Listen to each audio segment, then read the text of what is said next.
మీరు రాకండి వదిన వాళ్ళని రానివ్వండి, వాళ్ళు చూపిద్దామని అంతకన్నా ఏం కాదు. లేదు కట్టేసాను.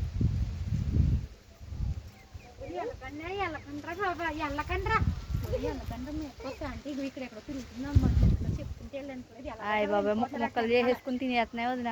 పెద్ద ఇది ఉంటాయి మీరు అది వెనకాల వెళ్ళిపోతున్నారు. బోర్డు వెనకాల వెళ్ళకండి. తినేసింది ఇందాక బద్దగా ఉంది, ఇప్పుడు ఏం లేదు. తినేసింది మొత్తం అయిపోయింది. ఇంకా పెద్దది ఇద్దరు కలిపి పెద్ద దెబ్బలాడేసుకుంటే తినేసింది అదే కదా, ఎక్కడ బొక్క మొక్క కూడా ఉంటుంది. అది ఒకటే తినేసింది. ఒక దెబ్బలాడింది అవలేదు దానికి. అట్లా స్పెషలే అదంట, అలా తినేస్తాయంట. తినేసింది పెద్ద అయితే మధు అంటున్నాడు పెద్దవి కూడా తినేస్తుందంట. అంటే అట్లా ఏజ్ బట్టి పెద్దవి అవుతాయి కదా ఇవి, అప్పుడు పెద్ద పెద్ద పాములు కూడా తినేస్తాయి అనుకుంటున్నాం మనం. మొత్తమే అయితే